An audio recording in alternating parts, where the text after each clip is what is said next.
Everyone, this is Angela at Bake It With Love, and today we are talking about one of the easiest cakes you're ever going to make. And it turns out so great, you're going to look so good making this.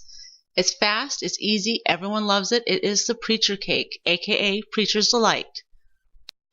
Now this is definitely one of those cakes I love. I call them my cheater cakes because they're in a 9x13 pan. I don't have much to do.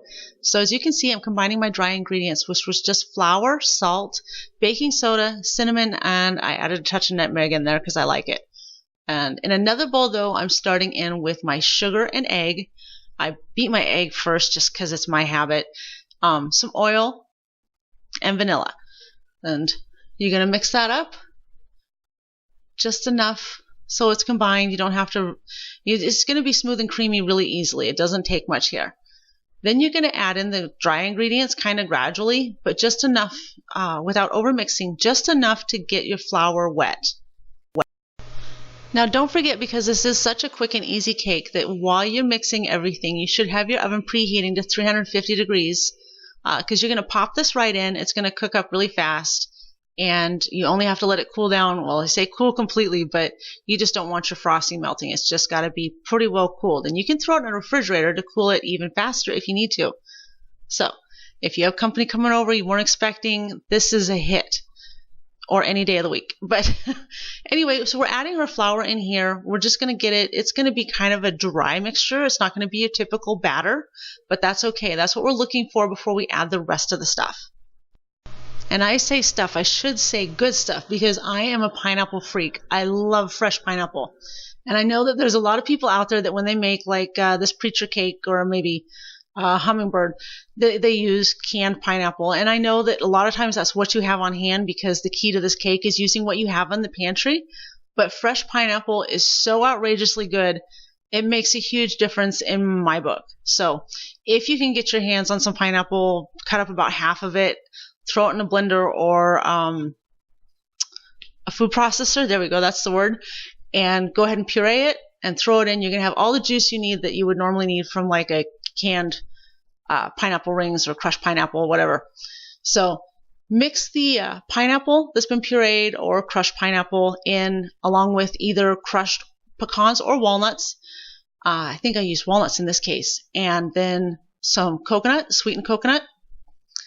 And throw that in the oven, and then start working on your frosting.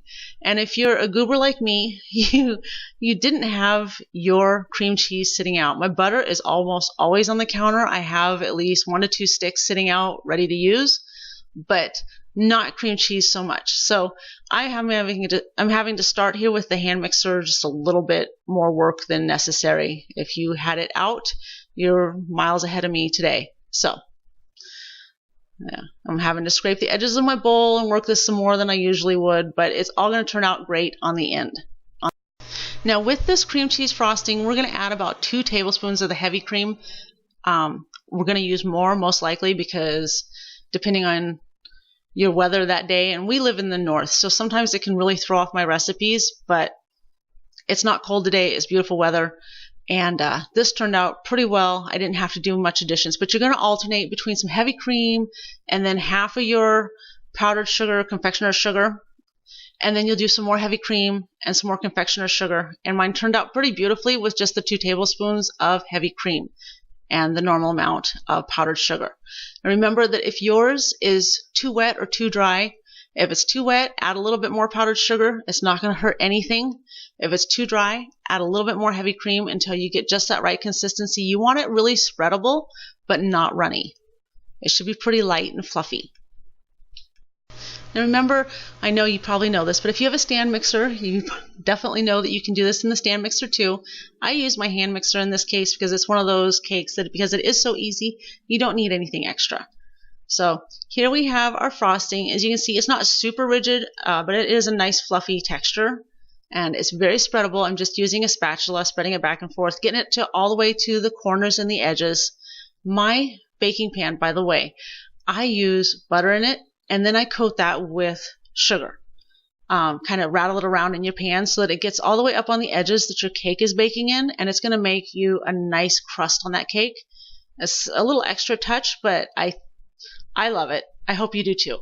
So anyway, spread your frosting And then you're going to take the rest of the nuts that you had crushed, because you used about a cup in the recipe, and you're going to save about a half a cup for adding on the top here. And then it's totally optional, but I happen to have toasted coconut. I always keep that on hand, and I like to use that too on the top of my preacher cake. But if you have regular coconut, you can toast that, and it'll work just as beautifully. Or just throw the regular coconut on, but I think the toasted coconut adds a lot for the appearance. If you're throwing a party and you want to serve this up as like a 2-tier layered cake, you can do that too. But here you go. Really quick, really easy. It turns out so well, and I can't tell you how impressed people are, because this cake just really consistently turns out just right. And this cake in particular, I did throw in the refrigerator to cool it. I like to store these in the refrigerator. You can leave them out on the counter, but if you store them in the refrigerator, they will last a little bit longer.